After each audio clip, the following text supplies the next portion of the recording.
Vous êtes sur la Tempo Africa TV, mesdames et messieurs, merci d'être fidèles à nos programmes. Au sommaire de cette édition, coopération bilatérale, la République du Sénégal et le Québec renforcent le volume de leur coopération. Maître Aïssata Tall Sall et Martine Biron ont effectué ce mardi une séance de travail dans les locaux du ministère sénégalais des Affaires étrangères. Grâce à l'initiative de l'Avance universelle de la francophonie, l'université Amadou Mahtar Mbow a abrité ce 24 janvier le lancement officiel du programme Statut national de l'étudiant entrepreneur au Sénégal. Enfin, cérémonie de sortie de la 46e promotion de la police nationale, le ministre de l'Intérieur, Antoine Félix Diome, annonce un recrutement de plus de 4000 fonctionnaires de police. Les pages internationales et sportives viendront ensuite à clôturer ce journal. C'est tout pour le sommaire. Bonsoir et bienvenue à tous. Dessus de son poste à l'hémicycle, l'ex-première ministre Aminata Touré accuse le président Macky Sall et se dit déterminé pour l'empêcher de briguer un mandat illégal.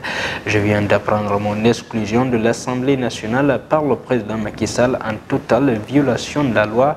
Je reste plus que jamais déterminé à poursuivre mon combat pour l'enracinement de la démocratie sénégalaise et contre sa tentative de troisième mandat moralement et juridiquement inacceptable, a-t-elle écrit sur sa page Facebook. Suite à sa destitution à l'Assemblée nationale, Aminata Touré sera remplacée par Aïda Sougou, partisane de l'Alliance pour la République. Aïda Sougou est la 6e vice-présidente du CSE, alors qu'elle en était la 2e lors de la précédente élection. La conseillère est adjointe à la mairie de Pikine-Ouest et responsable de l'APR dans la même localité. Comme annoncé dans le sommaire, coopération bilatérale, Madame le ministre québécois des Relations internationales et de la francophonie, Martine Biron, en l'occurrence, était en visite au Sénégal depuis le 21 janvier dernier.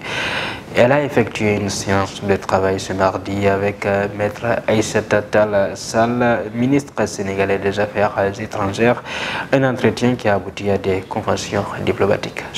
Depuis 2018, le Sénégal et la province du Québec maintiennent une coopération solide dans les domaines d'éducation, de santé, mais aussi de l'inclusion sociale. Ce mardi, dans les locaux de la diplomatie sénégalaise, Maître Aïssata Tall Sall et son homologue Martine Biron ont augmenté le volume de coopération entre les deux pays. Nous nous réjouissons, pour vous en remercier, de l'initiative ou de la décision qui a été prise par le Québec d'augmenter son volume de coopération avec le Sénégal. Et l'accord que nous venons de signer tout à l'heure, ma chère Martine, en est une illustration parfaite. La patronne de la diplomatie sénégalaise, dans son discours, rassure mettre en pratique les politiques de coopération entre les deux pays. Du côté du Sénégal, nous sommes prêts, déterminés à poursuivre cette coopération, à renforcer cette coopération. Je sais que cette volonté est partagée par le Québec, d'où votre présence ici. Son homologue québécois, Martine Biron, explique le lien qui rattache les deux pays. Ce qui nous lie, et on en a discuté longuement lors de notre séance de travail, c'est vraiment la francophonie. J'ai dit à Aïssa que nous avons un billet très positif avec la francophonie parce que c'est notre culture même, parce que le fondement des relations internationales du Québec repose sur deux piliers. D'abord, l'économie. Nous voulons augmenter nos échanges économiques, notamment avec le Sénégal, mais également notre identité. Nous sommes une toute petite goutte d'eau francophone entourée d'un océan anglophone. Le Sénégal et le Québec se solidifient ainsi et confirment cette ancienneté de la coopération qui est dense et dynamique. Le ministre de l'Énergie, Sophie Gladima Sidi, a procédé ce mardi au lancement du plan stratégique du réseau des jeunes et femmes. Ce réseau devrait être un instrument de renforcement et de contrôle pour l'atteinte des objectifs fixés dans le secteur des énergies, particulièrement l'équité et la justice sociale, longtemps prônée par la CEDEAO. Madame la ministre de l'Énergie et la représentante de l'UEMOA. Les statistiques du secteur ont montré que ce taux d'électrification national est déjà de 76% ici au Sénégal, avec presque un accès universel au niveau urbain. Le principal défi qui reste, c'est la zone rurale. dont le taux d'électrification est aujourd'hui de 58,2%. Nous l'avons dit durant la COP, plus de 800 millions d'Africains n'ont pas accès à l'énergie. Et il est plus que temps que ces Africains, par leur volonté, par des réseaux comme ce réseau-là, puissent pousser pour que l'Afrique puisse avoir cette lumière essentielle pour son développement.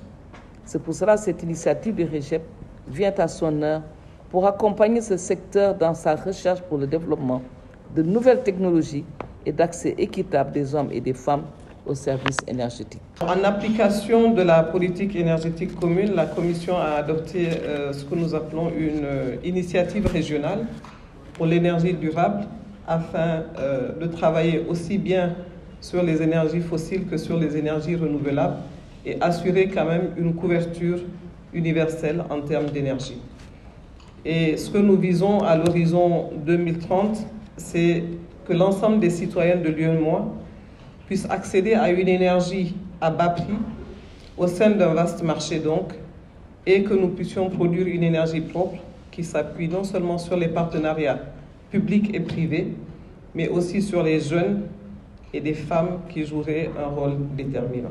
Je vous le disais également dans le sommaire, des mois après son inauguration à l'université Amadou Mahtar Mbow a abrité ce 24 janvier le lancement officiel du programme Statut national de l'étudiant entrepreneur au Sénégal. C'est une initiative de l'Agence universelle de la francophonie. Ce programme devrait régler le pénible problème de l'employabilité des étudiants mais aussi des diplômés. Nous écoutons le recteur de l'AEF et le ministre de l'Enseignement supérieur. Nous sommes très heureux aujourd'hui de voir que le Sénégal est le premier pays de l'Afrique subsaharienne à inaugurer officiellement le démarrage du statut d'étudiant entrepreneur. Le programme Entreprendre a deux grandes composantes. La première est de créer des espaces de formation et d'accompagnement des étudiants vers l'emploi. Nous avons 3 espaces pilotes au Sénégal, l'un à l'université de Dakar, l'autre à la ville de Thiès et le troisième à Ziguinchor, à l'université de Ziguinchor. Ces 3 espaces vont être des espaces de support à ce nouveau statut d'étudiant entrepreneur. L'objectif étant de créer des étudiants prêts à l'emploi, des étudiants qui prennent des initiatives et parmi eux, un certain nombre vont aller jusqu'à créer leur propre entreprise. Donc c'est une réponse institutionnelle à la question du chômage, c'est une vraie innovation où l'université aujourd'hui joue un rôle majeur, c'est-à-dire qu'elle ne se contente pas de former et de donner un diplôme, mais elle propose aussi un programme qui accompagne à l'insertion professionnelle. Nous saluons la présence du recteur de l'AEF parmi nous et qui est un programme qui est actuellement en tout cas mis en œuvre au niveau de l'université Cheikh Anta Diop de Dakar. Je pense que c'est important ce programme parce que nous connaissons tous le problème de l'employabilité de nos diplômés. Le fait que durant leur formation, que les étudiants soient déjà en tout cas dans l'entrepreneuriat, nous pensons que cela permettra de résoudre cet épineux problème de l'employabilité de nos étudiants, de nos diplômés. À l'occasion de la cérémonie de sortie de la 46e promotion de la police nationale et en présence des autorités diplomatiques, militaires et administratives, mais aussi des fonctionnaires de la police, le ministre de l'Intérieur, Antoine Félix Diome, a annoncé ce mardi un très prochain recrutement de plus de 40 000 fonctionnaires de police. Le ministre Antoine Félix Diome. Ce recrutement massif de fonctionnaires de police entre dans le cadre du programme de montée en puissance de notre vaillante police nationale. Ainsi, en plus de la 47e promotion composée d'un effectif de 1385 élèves, tous grades confondus et dont la formation est en cours, j'ai le plaisir d'annoncer ici que très prochainement, on procédera à un recrutement de plus de 4000 fonctionnaires de police. Enclenché ce processus depuis quelques mois en vue de renforcer davantage les moyens humains de la police nationale. Vous ne manquerez pas au cours de votre carrière de rencontrer quelques obstacles, mais avec la force et la détermination de votre parrain qui vous a été donné en exemple, vous réussirez à les surmonter dans un contexte où on a fini de remarquer que par l'influence grandissante des réseaux sociaux et de certains autres médias, on peut facilement, si on y prend garde, se détourner de votre chemin. Mais rappelez-vous toujours, au-delà de la devise de ce matin, que vous devez toujours être au service de la loi, mais dans l'honneur. Le moment qui a été choisi ce matin pour vous remettre vos épaulettes ne doit jamais être oublié. Restez au service de la population et garantissez l'ordre et la sécurité en tout temps, en tout lieu et en toutes circonstances. En bref et en image, c'est la fin de la grève des transporteurs. Les grévistes ont levé le mot d'ordre suite à leur rencontre avec Serigne Mountakha Mbacké. Ils ont décidé de surseoir à leur mouvement d'humeur et de se conformer aux règles malgré 2 jours de discussion. À présent, place à l'actualité internationale et le Rwanda cible un avion de chasse congolais accusé d'avoir survolé son espace aérien.